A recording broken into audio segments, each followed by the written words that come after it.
much on scoring, assists, but 2 big defensive rebounds you had after AD went out. Did you notice just kind of try to get the team going in a way like that? Well, I don't have a choice. If AD goes down, I got to put some more responsibility on my shoulders and try to make plays to help our team win. And you talk about making plays. That final assist goes to Austin in the corner. A lot of plays you were making from the top of the floor. What were you seeing with Toronto's defense? What were you trying to get to manipulate them? I mean, if I've seen one defense, I've seen them all, So, just trying to be patient. If I draw 2, then it's a numbers advantage. Jackson had a hell of a game today in AD's absence when he went down. So, they were trying to pack the paint, which left a lot of our shooters open. Cam played amazing, and AR did what AR does. Yeah, Austin has 22 of his 27 in the second half. When they're pressuring like that, is that the job of the guard, go away, or into the pressure and take the drive, take it to the rim, try to finish? Take it to them, when you get pressure, you got to combat pressure with pressure. So I thought in the first half, we did not do that. We did not expect the pressure. In the second half, we did a better job of that.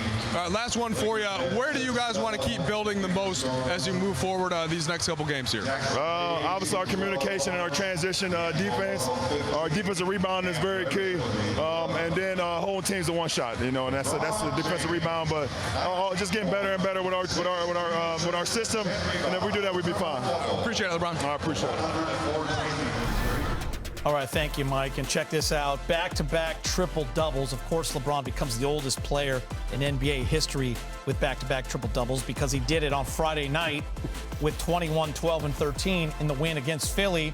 Tonight, he bounces back with 19 points on 6 of 14, 10 rebounds, and a season-high assist. When AD went out of the game, guys, with 5 minutes left in the third, down 73-70. LeBron absolutely took over. And Mike Trudell brought up a great point with LeBron there. We talked so much about points and assists, but it was the 2 defensive rebounds that led to some easy buckets, and LeBron kind of setting the tone, and everyone else followed. Yeah, you guys know these are just decisions that, like, when you're this good, you can just decide. I'm going to do it right now. You know what?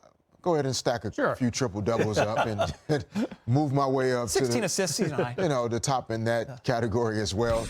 Another list he'll be number 1 on probably by the time he decides to finish playing. But, I think this is in alignment with some of the conversation we talked about with D'Lo going onto the bench unit.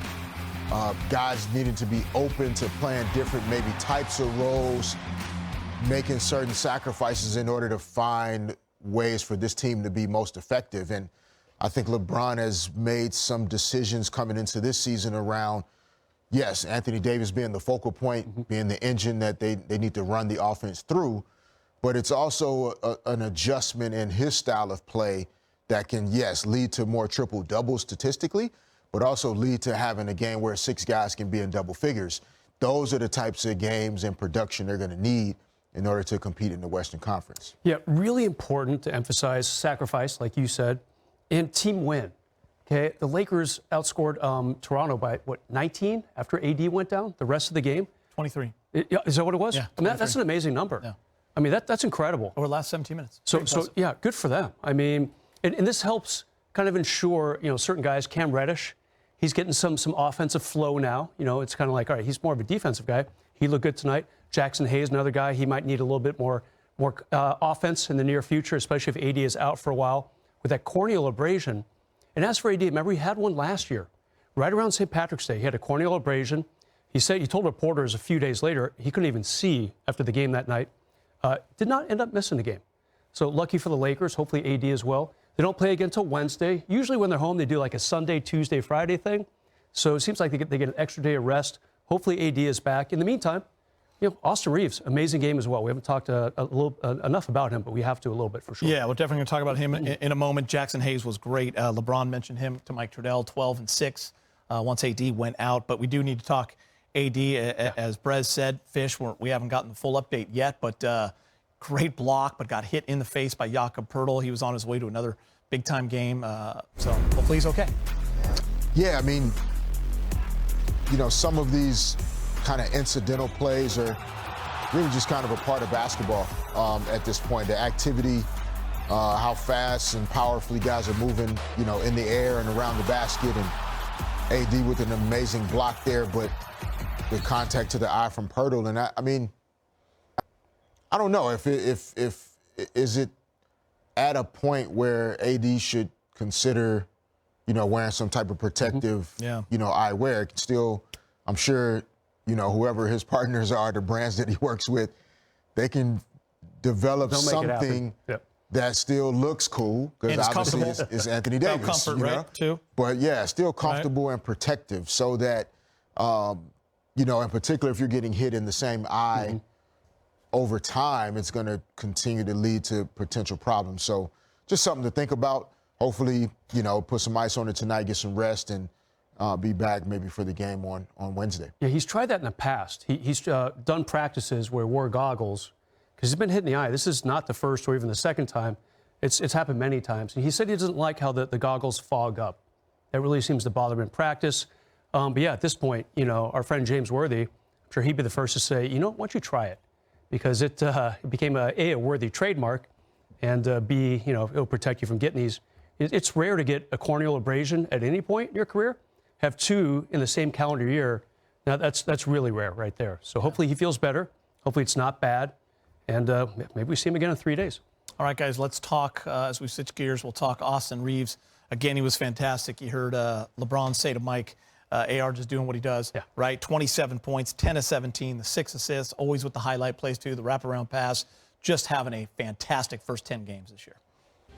Yeah, I mean, it's interesting, like, to be this efficient oftentimes means that you're not forcing plays, or you're not trying to make plays that you're not capable of making. This efficiency doesn't come from trying to be something that you aren't. And so that's why LeBron said AR just doing what he does, being himself. He is aggressive, he's assertive. When he needs to get to the rim, he can get there. There's no hesitation in his catch and shoot three, as you saw in that clip, and then the passing and playmaking. His confidence, he's always been a confident guy, but the approach, the conversations, the environment in terms of the coaching staff, the group, the guys, like Austin seems to have not necessarily benefit more than other guys, but he's just embracing at a really, really high level what the discussions are about, the way they're choosing to play offensively. It fits his game, and he's enjoying it. He's on a great run so far. Yeah, earlier in the season, it appeared that Rui Hachimura was going to be the Laker who took that mid-career jump forward. He had a really good first week of the season. It's actually Austin Reeves who might be doing that. It's only his 4th year, so it's not a mid-career thing for him yet, I would assume. But he did say the other day he likes being coached harder by J.J. Redick. And, Darvin was definitely more of a let things fall where they may. Redick is very intense. He's on it. Like, he will coach you whether you want to be coached or not. And Austin's enjoying that. He likes that. And what I really like about him today, 27 points, congrats. 6 assists, no turnovers. You just don't get much more efficient than that. Only 5 turnovers for the team, Bress. Yeah, very impressive. Unlike Toronto, they had a great first 3 quarters, I would say. Not real serious with the basketball of this team. No Scotty Barnes. That's an issue, no doubt about it. A lot of turnovers for the Raptors. Definitely helped the Lakers, too.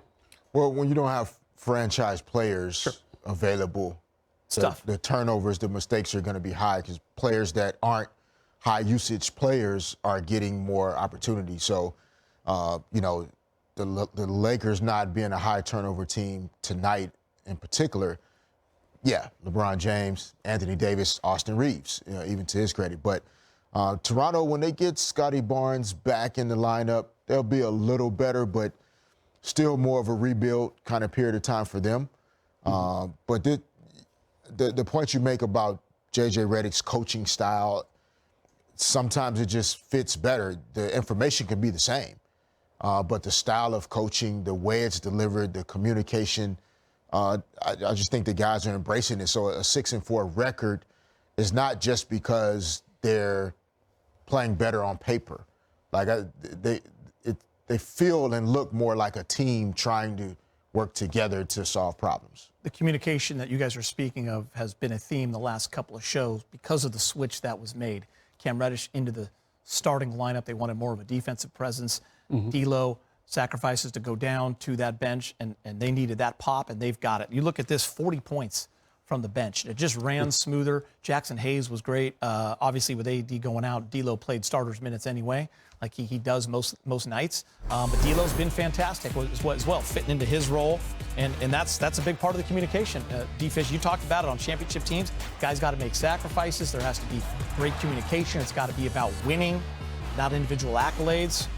It showed here the last couple of games. Yeah, and then to D'Angelo's credit, and obviously Jackson Hayes tonight as well, but you also have to be irrationally confident to be a guy that can go from starting to coming off the bench and still go out and be yourself, still look to be aggressive and assertive offensively.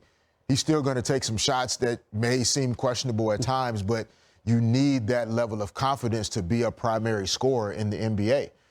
And so to have a guy that is right on that edge of, okay, bro, that's too much,